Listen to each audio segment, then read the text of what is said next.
कौसल्या सुप्रजा रामपूर्वा सन्ध्या प्रवर्तते उत्तिष्ठ नरशार्दूल कर्तव्यं दैवमाह्निकम् कौसल्या सुप्रजा रामपूर्वा सन्ध्या प्रवर्तते उत्तिष्ठ नरशार्दूल कर्तव्यं दैवमाह्निकम् उत्तिष्ठोत्तिष्ठ गोविन्द उत्तिष्ठ गरुडध्वज उत्तिष्ठ कमलाकान्ता त्रैलोक्यं मङ्गलं कुरु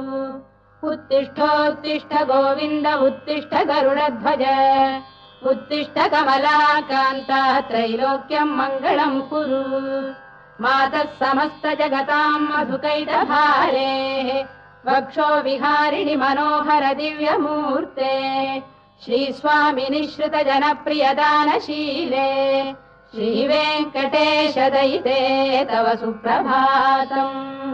मातः समस्त जगतां मधुकैटभारेः वक्षो विहारिणि मनोहर दिव्यमूर्ते श्रीस्वामिनि श्रुत जनप्रियदानशीले श्रीवेङ्कटेश दयिते तव सुप्रभातम् तव सुप्रभातमरविन्दलोचने भवतु प्रसन्नमुखचन्द्रमण्डले विधिशङ्करेन्द्रवनिताभिरर्चिते वृषशैलनाथ दयिते दयानिधे अत्र्यादिसप्तऋषयः समुपास्य सन्ध्याम् आकाशसिन्धुकमलानि मनोहराणि आदाय पादयुगमर्चयितुम् प्रपन्नाः शेषाद्रिशेखर विभो तव सुप्रभातम् पञ्चाननाब्ज भव षण्मुखवासवाद्याः त्रैविक्रमादिचरितम् विबुधास्तुवन्ति भाषापतिः पठति वासरशुद्धिमारात् शेषाद्रिशेखर विभो तव सुप्रभातम् ईषत्प्रफुल्ल सरसीरुहनारिकेलपूगद्रुमादिसुमनोहर पालिकानाम् आवाति मन्दमनिलः सह दिव्यगन्धैः शेषाद्रिशेखर विभो तव सुप्रभातम् उन्मील्य नेत्रयुगमुत्तम पञ्जरस्थाः पात्रावशिष्ट कदलीफलपायसानि भुक्त्वा सलीलमथकेलिशुकाः पठन्ति शेषाद्रिशेखर विभो तव सुप्रभातम् तन्त्री प्रगर्ष मधुरस्वनया विपञ्च गायत्यनन्दचरितम् तव नारदोऽपि भाषा समग्रमसहृत्करचाररम्यम् शेषाद्रिशेखर विभो तव सुप्रभातम् भृङ्गावळी च मकरन्दरसानुविद्ध झङ्कारगीतनिनदैः सह सेवनाय वीर्यात्युपान्त सरसी कमलोदरेभ्यः शेषाद्रिशेखर विभो तव सुप्रभातम् योषा गणेन वरदध्नि विमथ्यमाने घोषालयेषु दधिमन्थन तीव्र घोषाः रोषात् कलिम् विदधते ककुभश्च कुम्भाः शेषाद्रिशेखर विभो तव सुप्रभातम् पद्मेश मित्र शतपत्र गतालिवर्गाः हर्तुम् श्रियम् कुवलयस्य निजाङ्गलक्ष्म्या भेरी निनादमिव बिभ्रति तीव्रनादम् शेषाद्रिशेखर विभो तव सुप्रभातम् श्रीमन्नभीष्टवरदाखिल लोकबन्धो श्री श्रीनिवास जगदेक दयैक सिन्धो श्रीदेवतागृह भुजान्तर दिव्यमूर्ते श्रीवेङ्कटाचलपते तव सुप्रभातम् श्रीमन्नभीष्टवरदाखिल लोकबन्धो श्री श्रीनिवास जगदेक दयैक सिन्धो श्रीदेवतागृह भुजान्तर दिव्यमूर्ते श्रीवेङ्कटाचलपते तव सुप्रभातम् श्रीस्वामि पुष्करिणिकाप्लव निर्मलाङ्गाः श्रेयोर्धिनो हर विरिञ्च सनन्दनाद्याः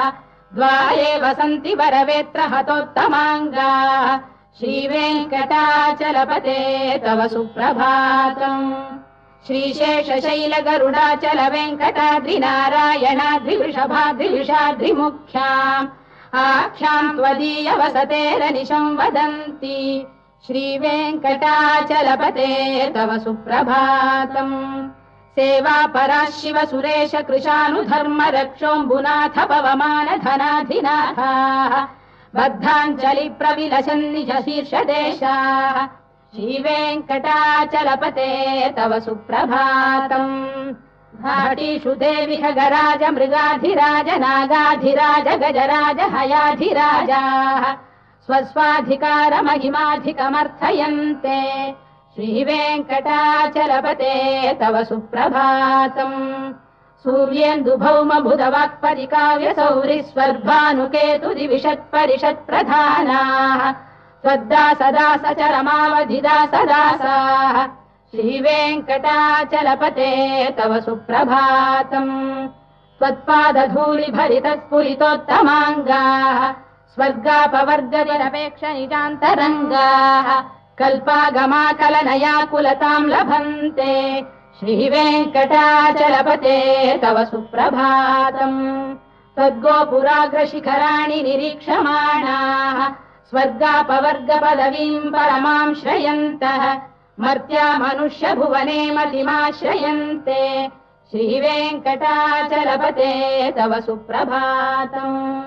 श्रीभूमिनायक दयादिगुणामृताब्धे देवादिदेव जगदेक शरण्यमूर्ते श्रीमन्ननन्त गरुडाधिभिरर्चिताङ्घ्रे श्रीवेङ्कटाचलपते तव सुप्रभातम् श्रीपद्मनाभ पुरुषोत्तम वासुदेव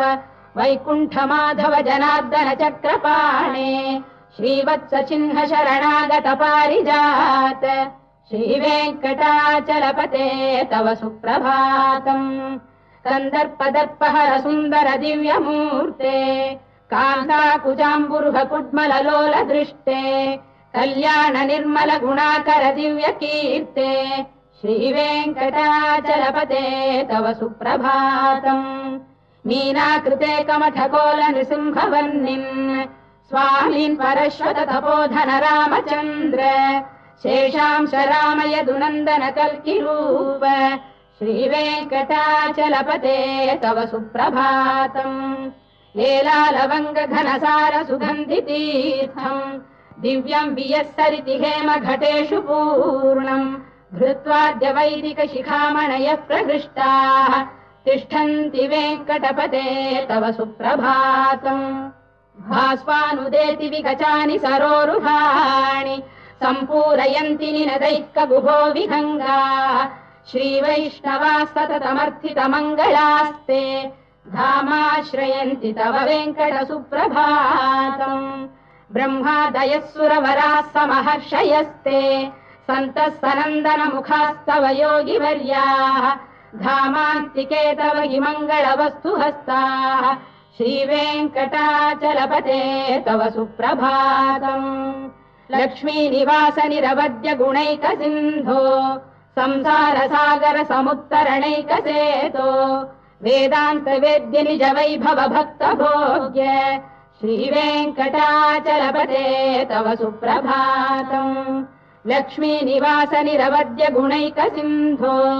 संसार सागर समुत्तरणैकसेतो वेदान्त वेद्य निज वैभव भक्त भोग्य श्रीवेङ्कटाचलपते तव सुप्रभातम् इत्थम् वृषाचलपतेरिह सुप्रभातम् ये मानवाः प्रतिदिनम् पठितुम् प्रवृत्ताः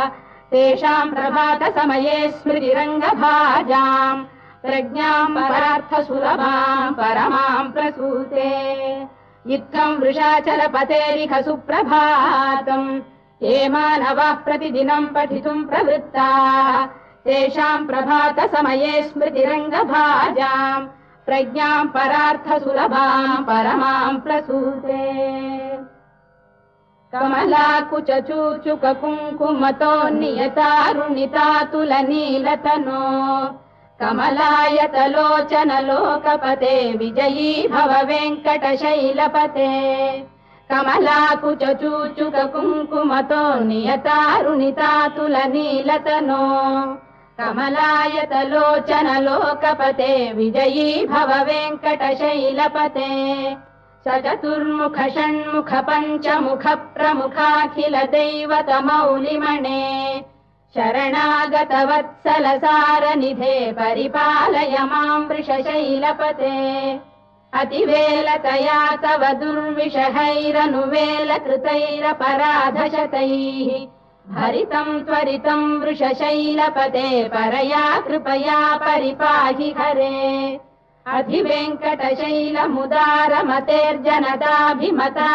अधिवेङ्कटशैलमुदारमतेर्जनताभिमताधिकदानरतात् परदेवतया गदितान्निगमै कमलादयितान्न परं कलये कलवेणुरवावशगोपवधू शरकोटिवृता स्मरकोटिसमात् रतिवल्लविकाभिमतात् सुखदात् वसुदेवसुतान्न परं कलये अभिराम गुणाकरदाशरथे जगदेकधनुर्धर धीरमते रघुनायक राम रमेश विभो वरदो भवदेव दया जलधे अवनीतनया कमनीयकरं रजनीकर चारुमुखाम्बुरुहम् रजनीचर राजतमो मिहिरं महनीयमहं रघुराममये सुमुखं सुहृदं सुलभं सुखदं स्वनुजं च सुखाय ममोघशरम्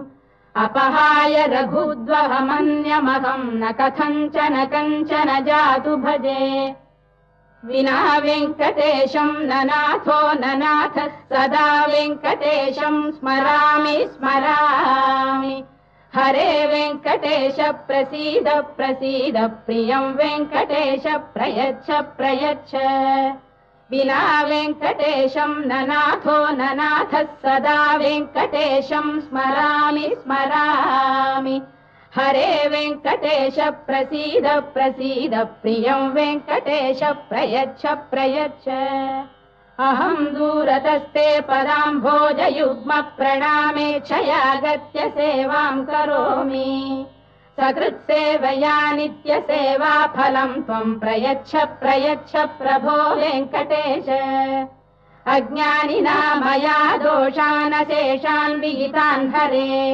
क्षमस्वत्वं शेषशैलशिखामणे अज्ञानिना मया दोषानशेषान् विहितान् हरे क्षमस्वत्वं शेषशैलशिखामणे ईशानां जगतोऽस्य वेङ्कटपतेर्विष्णोः परां प्रेयसीम् तद्वक्षस्थलनित्यवासरसिकां तत्क्षान्तिसंवर्धिनीम् पद्मालङ्कृतपाणिपल्लवयुगां पद्मासनस्थां श्रियम्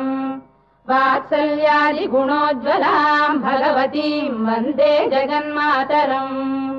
ईशानां जगतोऽस्य वेङ्कटपतेर्विष्णोः परां प्रेयसीम् तद्वक्षस्थलनित्यवासरसिकां तत्क्षान्तिसंवर्धिनीम् पद्मालङ्कृतपाणिपल्लवयुगां पद्मासनस्थां श्रियम् वात्सल्यादिगुणोज्ज्वलां भगवतीं वन्दे जगन्मातरम्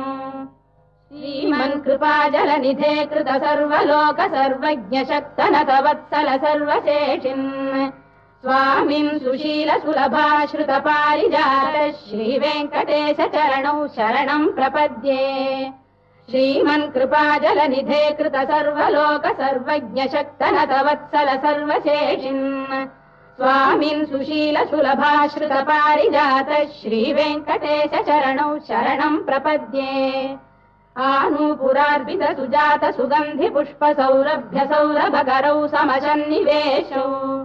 सौम्यौ सदानुभवनेऽपि नवानुभाव्यौ श्रीवेङ्कटेश चरणौ शरणं प्रपद्ये सद्यो विकासि समुदित्वर सान्द्र राग सौरभ्य निर्भर सरोरुह साम्यवार्ताम् सम्यक्षु साहस पदेषु विलेखयन्तौ श्रीवेङ्कटेश चरणौ शरणं प्रपद्ये रेखामयध्वज सुधाकलशातपद्रवज्राङ्कुशाम्बुरुह कल्पक शङ्ख चक्रैः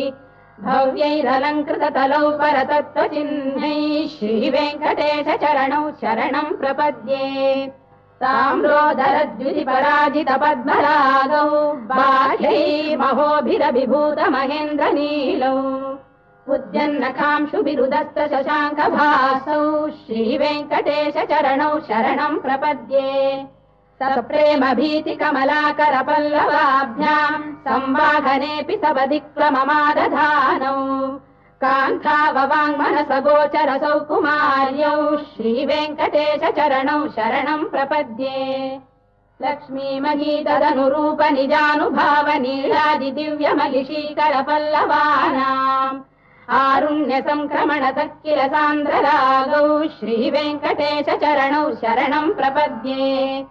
नित्यानमद्विधिशिवादिकिरीटकोटिप्रत्युक्तदीप्तनवरत्नमः प्ररोहैः नीराजनाविधिमुदारमुपादधानौ श्रीवेङ्कटेशचरणौ शरणं प्रपद्ये विष्णौ पदे परम इत्युदितप्रशंसौ यौ मद्धौ उत्स इति भोग्यतयाप्युपातौ भूयस्ततेति तव पाणितलप्रतिष्ठौ श्रीवेङ्कटेशचरणौ शरणं प्रपद्ये पार्थाय तत्सदृशसारथिना त्वयैव यौ दर्शितौ स्वचरणौ शरणं व्रजेति भूयोऽपि मह्यमिहतौ करदर्शितौ ते श्रीवेङ्कटेशचरणौ शरणं प्रपद्ये मन्मूर्धिकालियपणे विकटाटवीषु श्रीवेङ्कटाद्रिशिखरे शिरसि श्रुतीनाम् चित्तेऽप्यनन्यमनसां सममाहितौ ते श्रीवेङ्कटेशचरणौ शरणं प्रपद्ये अम्लानघृष्यलवनीतलकीर्णपुष्पौ श्रीवेङ्कटाद्रिशिखराभरणायमानौ आनन्दिताखिलमनोनयनौ तवैतौ श्रीवेङ्कटेशचरणौ शरणं प्रपद्ये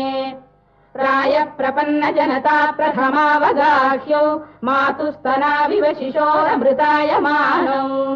प्राप्तौ परस्परतुलामतुलान्तरौ ते श्रीवेङ्कटेशचरणौ शरणं प्रपद्ये सत्त्वोत्तरैः सततसेव्यपदाम्बुजेन संसारतारकदयार्द्रदृगञ्चलेन सौम्योपयन्तृमुनिना मम दर्शितौ ते श्रीवेङ्कटेशचरणौ शरणं प्रपद्ये सत्त्वोत्तरैः सततसेव्यपदाम्बुजेन संसारतारकदयार्द्रदृगञ्चलेन सौम्योपयन्तृमुनिना मम दर्शितौ ते श्रीवेङ्कटेशचरणौ शरणं प्रपद्ये श्रीशश्रिया घटिकया त्वदुपाय भावे प्राप्ये त्वयि स्वयमुपेय दया स्फुरन्त्या नित्याश्रिताय निरवद्य गुणाय तुभ्यम् स्यां किङ्करो वृषगिरीश न जातु मह्यम् श्रीशश्रिया घटिकया त्वदुपाय भावे प्राप्ये त्वयि स्वयमुपेय दया स्फुरन्त्या नित्याश्रिताय निरवद्य गुणाय तुभ्यम् स्यां किङ्करो वृषगिरीश न जातु मह्यम् श्रियकान्ताय कल्याणनिधये निधयेऽर्थिनाम् श्रीवेङ्कटनिवासाय श्रीनिवासाय मङ्गलम् श्रियकान्ताय कल्याणनिधये निधयेऽर्थिनाम् श्रीवेङ्कटनिवासाय श्रीनिवासाय मङ्गलम् लक्ष्मी सविभ्रमालोकसुभ्रू विभ्रमचक्षुषे चक्षुषे सर्वलोकानां वेङ्कटेशाय मङ्गलम् श्रीवेङ्कटाद्रिशृङ्गाग्रमङ्गलाभरणाङ्गये मङ्गलानां निवासाय श्रीनिवासाय मङ्गलम् सर्वावयव सौन्दर्य सम्पदा सर्वचेतसाम् सदा सम्मोहनायास्तु वेङ्कटेशाय मङ्गलम् नित्याय निरवध्याय सत्यानन्दचिदात्मने सर्वान्तरात्मने श्रीमद्वेङ्कटेशाय मङ्गलम् स्वतः सर्वविदे सर्वशक्तये सर्वशेषिणे सुलभाय सुशीलाय वेङ्कटेशाय मङ्गलम् परस्मै ब्रह्मणे पूर्णकामाय परमात्मने प्रयुञ्जे परतत्त्वाय वेङ्कटेशाय मङ्गलम् आकालतत्त्वमश्रान्तमात्मनामनुपश्यताम् अतृप्त्यमृतरूपाय वेङ्कटेशाय मङ्गलम् प्रायः स्वचरणौ पुंसाम् शरण्यत्वेन पाणिना कृपयादिशते श्रीमद्वेङ्कटेशाय मङ्गलम् दयामृततरङ्गिण्यास्तरङ्गैरिव शीतलैः अभाङ्गैः सिञ्चते विश्वम् वेङ्कटेशाय मङ्गलम् श्रद्भूषाम्बरहेतीनाम् सुषमावकमूर्तये सर्वार्तिशमनायास्तु वेङ्कटेशाय मङ्गलम् श्रीवैकुण्ठविरक्ताय स्वामि पुष्करिणीतटे रमया रममाणाय वेङ्कटेशाय मङ्गलम् श्रीवैकुण्ठविरक्ताय स्वामि पुष्करिणीतटे रमया रममाणाय वेङ्कटेशाय मङ्गलम् श्रीमत्सुन्दरजामातृमुनिमानसवासिने सर्वलोकनिवासाय श्रीनिवासाय मङ्गलम् मङ्गलाशासनपरैर्मदाचार्य पुरोगमैः सर्वैश्च पूर्वैराचार्यैः सत्कृतायास्तु मङ्गलम्।